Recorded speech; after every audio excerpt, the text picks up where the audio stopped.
Gold, trusted gold buyers. మీరు తాకట్టు పెట్టిన బంగారాన్ని విడిపించి ఈ రోజు ఉన్న మార్కెట్ ధరకు కొనబడను.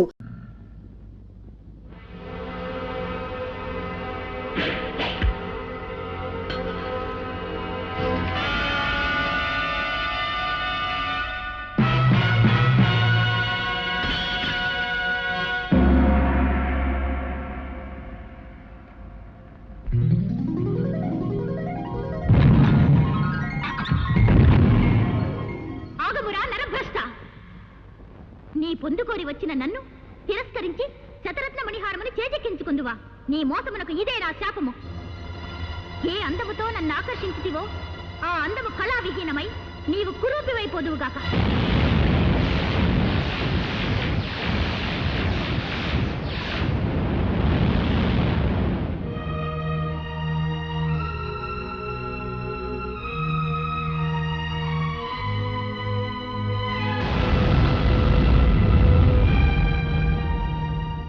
సందర్భములోనైనను నీవెవరివో చెప్పి నీ నిజస్వరూపము వివరించిన ఆ హారము నేలబడిన హారము యొక్క శక్తి నశించి నిర్జీవమైపోవుగాక.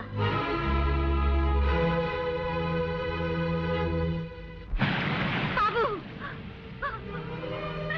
బాబు, నీకేం జరిగింది? నీకేం జరిగింది?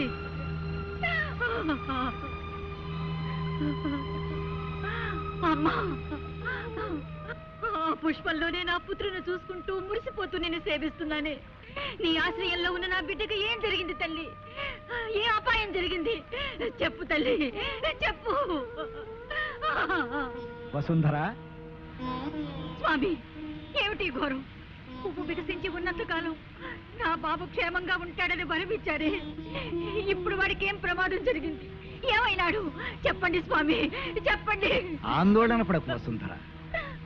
పుష్పం రంగు మారిందే కాని వికాసం తగ్గి వాడిపోలేదు. నీ కుమారుడికి ఏదో చిన్న గండం కలిగి ఉంటుంది అంతే. అతనికి ప్రాణాపాయం మాత్రం లేదు. ధైర్యంగా ఉండు తల్లి. అర్ధరాత్రి గడిల దగ్గర పడుతున్నాయి. ఎన్ని ప్రకటనలు ఇచ్చినా ఏ ఒక్కడూ నా కుమార్తెను కాపాడడానికి రాలేదు. ఈ క్షుద్రశక్తుల నుంచి కాపాడే వీరుడు ఈ దేశంలో ఎవ్వరూ లేరా?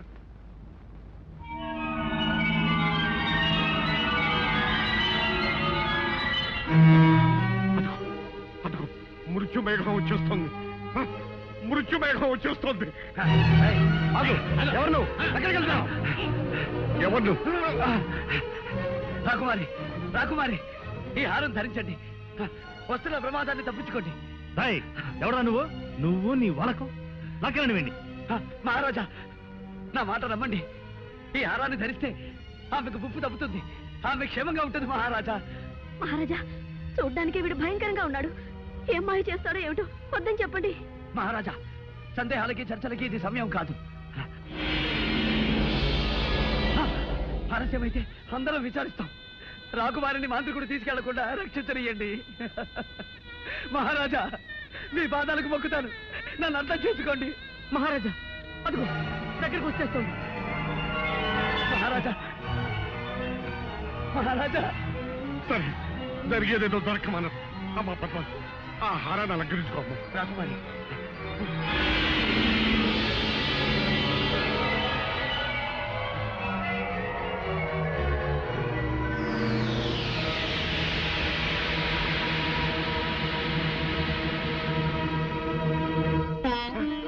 పోయింది. ఆ మృత్యుమేఘం వెళ్ళిపోయింది. అమ్మా పద్మ, నువ్వు మాకు దక్కావమ్మా, మాకు దక్కావమ్మా. అంతా దైవకృప. సమయానికి ఆ దైవమే వచ్చి కాపాడాడు.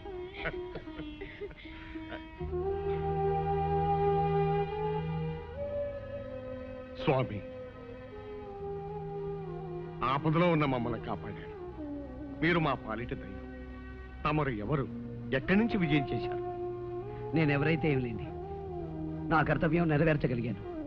మా బంధువులు, పరివారం, వీరులు ఎవ్వరూ చేయలేకపోయిన పనిని మీరు సాధించి మహావీరులు అనిపించుకున్నారు. ఎన్ని జన్మలెత్తి సేవ చేసిన ఈ రుణం తీరదు. విధి నిర్వహణ కృతజ్ఞతను ఆశించదు మహారాజా. రాకుమారి, సర్వకాల సర్వావస్థల్లోనూ ఆ హారం మీ మెడలోనే ఉండాలి. ఎట్టి పరిస్థితుల్లోనూ దయచేసి తీయకండి. మహారాజా ఇక సెలవు. అలా కాపాడిన వారికి నా కుమార్తెనిచ్చి వివాహం కూడా జరిపిస్తానని ప్రకటించండి. స్వామి, నా కుమార్తె ప్రాణాలు కాపాడాలన్న ఆశతో ఆ విషయంలో ఆమెనిచ్చి పెళ్లి చేస్తానని ప్రకటించాను. ఇప్పుడు మహారాజా, ఏమిటి మీ ఉద్దేశం? ఈ బికారికి, ఈ కబోదికి అమ్మాయిని ఇవ్వడానికి సిద్ధపడుతున్నారా? ఈ కురూపిని పద్మ కట్టబెట్టి దాని జీవిత నాశనం చేస్తారా? అతనికి అవకాశం వచ్చింది, సహాయం చేశాడు. అంతగా మీరేదైనా ఇవ్వాలనుకుంటే నగో నటులో బహుమానంగా ఇచ్చి పంపించండి. అంతేగాని పద్మనిచ్చి పెళ్లి చేస్తానని మాత్రం ఒప్పుకోకండి. ఈ కార్తికేయ వంశంలో ఎన్నడూ కలగని సమస్య ఈనాడు ఎదురైంది. ఈ వివాహం చేసి ఆ అమ్మాయికి అన్యాయం చేసిన వాడు అవుతానా? చెయ్యక మాట నిలబెట్టుకోలేని మహారాజుగా ఈ వంశానికి కళంకం తెచ్చిన వాడు అవుతానా? ఏమి చెయ్యాలి? ఏమిటి విషమ పరీక్ష?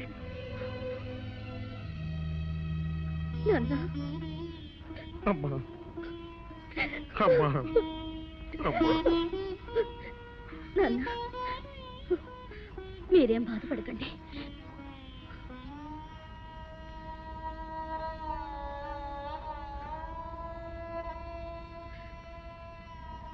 ప్రాణదాతగా మీకు నా కృతజ్ఞతలు. మీకొక నిజం చెప్పడం నా ధర్మం.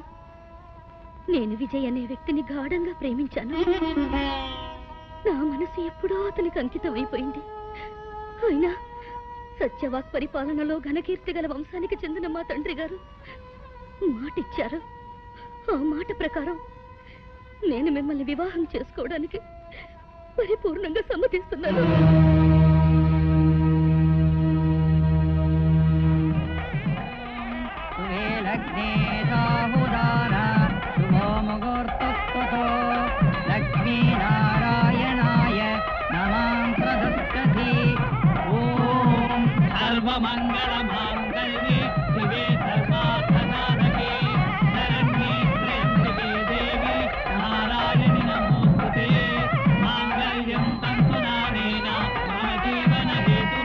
ఆగండి, అందరపాటు పనికిరాదు. ఇది శుభముహూర్తం అని ఎవరు నిర్ణయించారు? ఇది దోషకాలం. కొద్ది క్షణాలాగితే దివ్యమైన ముహూర్తం వస్తుంది. ఏమిటి స్వామి, తమరెవరు? భవిష్యద్వాడిగా పేరుగాంచిన త్రికాలవేత్త, దైవజ్ఞ, మహామహోపాధ్యాయ మత్తేవ శాస్త్రి పేరు వినలేదా మీరు? నేనే. మహారాజా వారింట వివాహం జరుగుతున్నదని తెలుసుకుని సమయం శుభప్రదం కాదే అని పరుగు పరుగున వారింపవచ్చాను. దైవానుకూలం వల్ల ఇంకా ముడిపడలేదు. సంతోషం. ఏమిటి, నేను పెట్టిన ముహూర్తాన్ని ఆక్షేపిస్తున్నారా? శాంతించండి, ఇక పైన మీకే తెలుస్తుంది. వధువు మెడలో ధగధగ మెరిసే ఆ హారం వరుడు తెచ్చినది కదూ? అవును స్వామి, అది మహిమ గల హారం. ఆ హారమే మా అమ్మాయిని రక్షించింది. ఓహో, అది తెచ్చాడు గనక అతనితో మీరు వివాహం జరిపిస్తున్నారు. వరుడా, ఆ హారం తేగలిగిన వాడు మహావీరుడై ఉండాలి. నీవు చూస్తే వికలాంగుళ్లాగున్నావే, అది నీకు ఎలా సాధ్యమైందా అని నా అనుమానం. ఏం మహారాజా, అంతే కదా? నేను అడిగిన దాంట్లో తప్పేమీ లేదు కదా? నిజమే. ఈ దివ్యహారం తేగలిగిన వాడు సూర్యుడై ఉండాలి. అది నువ్వెలా తేగలిగా? అది ఏ సందర్భంలోనైనను నీవెవరివో చెప్పి నీ నిజస్వరూపము వివరించినా ఆ హారము నేలబడినా హారము యొక్క శక్తి నశించి నిర్జీవమైపోవుగాక. చూశారా మహారాజా, తడబడుతున్నాడు. నా ఉద్దేశంలో ఈ హారాన్ని సంపాదించింది ఇతను కాదు. ఇతనికి ఎవరైనా ఇచ్చి ఉండాలి, లేదా అతని దగ్గర నుంచి ఇతను తస్కరించి ఉండాలి. తస్కరించవలసిన అవసరం నాకు లేదు. నేనే ఈ హారాన్ని సాధించాను. లేదు, నువ్వు రాకుమార్తెను వివాహం చేసుకోవాలని ఈ పథకం వేశావు. మహారాజా, నేను చెప్తున్నాను వినండి.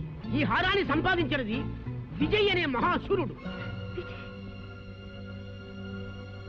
నువ్వు అక్రమం చేసి ఆ మహావీరుని మోసం చేసి ఈ హారాన్ని తెచ్చావని నేను అంటున్నాను. దీనికి నీ సమాధానం ఏమిటి? శుభప్రదంగా పెళ్లిపీటల మీద ఉన్నావు. నీ చేతిలో ఉన్న మాంగళ్యం మీద ప్రమాణం చేసి చెప్పు, ఈ హారాన్ని సంపాదించినది విజయా కాదా? అవును, విజయ్. విజయ్, నా విజయ్, నా విజయ్ ఈ హారం సంపాదించింది. అయితే ఎక్కడ ఎక్కడ నా విజయ్? అలా అడగండి, నిలదీసి అడగండి వధువు గారు. చెప్పు, అతన్ని ఏం చేశావు? నా విజయ్ ఎక్కడున్నాడు?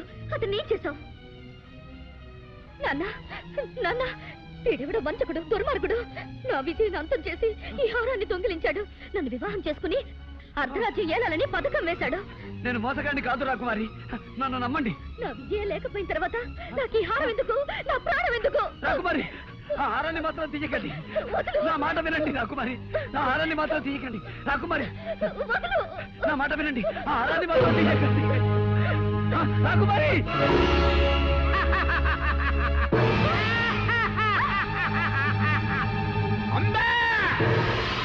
అమ్మా పద్మా,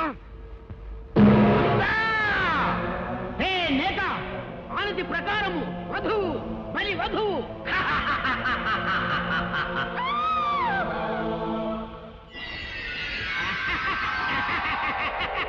కొమ్ము జిత్తు కోటి బుద్ధుల కొండవు, మాసికము కట్టి బలి తప్పించుకొన దూతువా భామామణి. పౌర్ణమి వచ్చు వరకు ఈ పట్టినిక్కడే పట్టి ఉంచవలే, భద్రతాకారములో బంధించవలే, కంటికిడప్పవలే, కాపాడవలే. మాపో విజయ్, నన్ను క్షమించు. నిన్ను అపార్థం చేసుకుని హింసించాం, దండించాం. అయినా నువ్వు నా కూతురు కోసం పడరాని పాటలు పడి ఇంత మహత్తరమైన త్యాగం చేశావు. నిన్ను ఏ విధంగా అభినందించగలను? నాయుడు, ఈ రూపంలో ఉన్న నువ్వే విజయవని మాకు ఏమాత్రం స్ఫురించినా ఈ అనర్థం జరిగి ఉండేది కాదు. ఏం చేయగలం? అంతా విధివరాదు. మహారాజా, ఆందోళన పడకండి. నేను వెంటనే ఆ భైరవ ద్వీపానికి బయలుదేరుతాను. ఎలాగైనా వచ్చే పౌర్ణమిలోగా నా పద్మని రక్షించుకుంటాను. ఇక నాకు సెలవియ్యండి. అమ్మా, నిన్నే నమ్ముకుని ఇన్నేళ్లుగా సేవిస్తున్నానే. నా బాబుకు జరిగిన ఆపదేమిటి? వాడెలా ఉన్నాడు? చెప్పమ్మా, చెప్పు. వాడికేమైంది? చెప్పమ్మా. అమ్మా,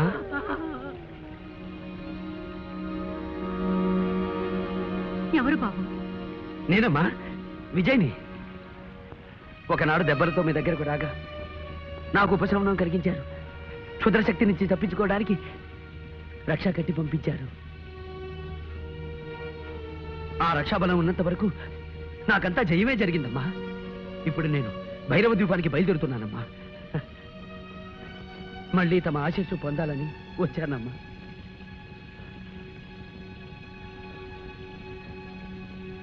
ఈ రూపమేమిటి నాయనా? ఒక యక్షిణి శాపం. శాపమా? ఎప్పుడు జరిగింది? గత పౌర్ణమికి ముందు, ఆనాడు ద్వాదశి. ద్వాదశ? అవునమ్మా.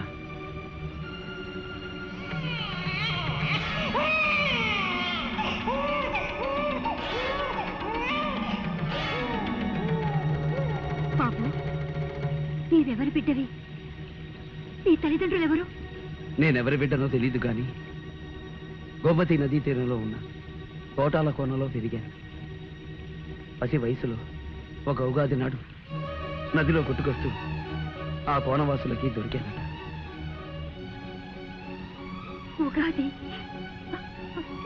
గోమతి నదిలో?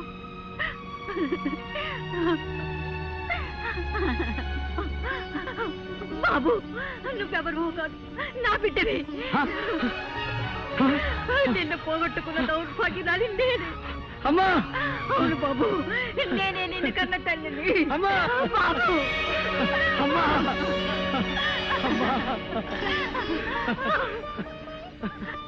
అమ్మా, జగన్మాత, ఆనాడు నా భర్త నన్ను నిరాకరించిన ఈనాడు నా బిడ్డను నాకు ప్రసాదించావు తల్లి. అమ్మా, నా తండ్రి ఎవరు? చంద్రప్రభ మహారాజు. చంద్రప్రభ మహారాజా. అయితే ఆయన్ని నేను కలుసుకున్నానమ్మా. నీవా? అవునమ్మా. తాను గాంధర్వ వివాహం చేసుకున్న భార్యని నిరాకరించానని, ఆ పాప ఫలం అనుభవిస్తున్నానని వేదనతో కుమిలిపోయారమ్మా. అంతా మంచిగా జరిగిందమ్మా. ఒకరినొకరు తెలుసుకోకపోయినా ఆయన స్థితికి జాలిపడి మా గూడానికి పంపించానమ్మా.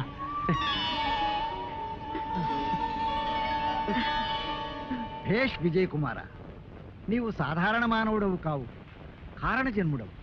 అందుకే ఒక దివ్యాశ్వం నీకు వరమిచ్చింది. దాని సహాయంతో కార్యసాధన చేసి విజయనామాన్ని సార్థకం చేసుకో.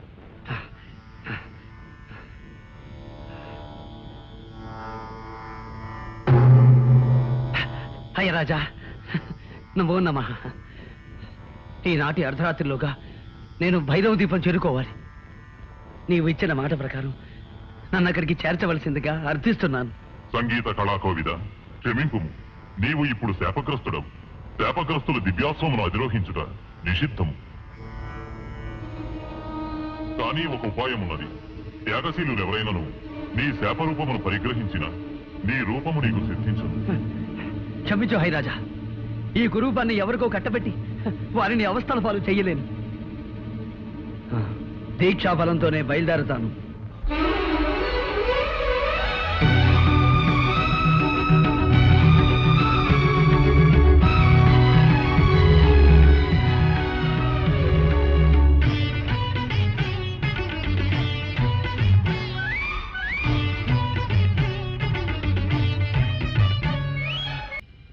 పద్మ, పద్మ,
అది తీసుకుని వాడి పని పట్టుమురా.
విజయోస్తు. ఎవరికీ సాధ్యపడని ఒక లోకకంటకుని సంహరించి జగత్ కళ్యాణము చేకూర్చితివి. నీకేమి కావలయనో కోరుకొనుము, అనుగ్రహించదను. లోకమాత, నా కోసం త్యాగం చేసిన నా తల్లికి యథారూపాన్ని ప్రసాదించమని కోరుకుంటున్నాను. తథాస్తు.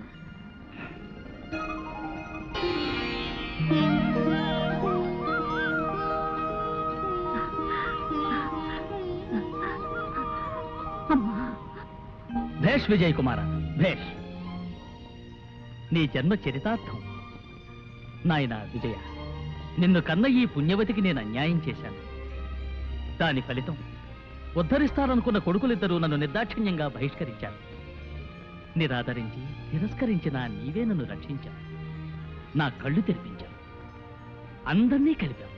అంతేకాదు నాయన, ధీరుడవై దుష్ట శక్తిని అంతం చేసి నా కుమార్తె ప్రాణం కాపాడాడు. మహారాజా, ఇదంతా నా ఘనత కాదు. నేను నిమిత్త మాత్రుణ్ణి. ముక్కోటి దేవతల ఆశీస్సులు, నా కన్న తల్లి దీవెన, పెంచి పెద్ద చేసిన ఈ తల్లిదండ్రుల ప్రేమాభిమానాలు, మా కోన ప్రజల సహాయ సహకారాలు నాకు లభించి ఉండకపోతే ఏది సాధ్యమయ్యేది కాదు.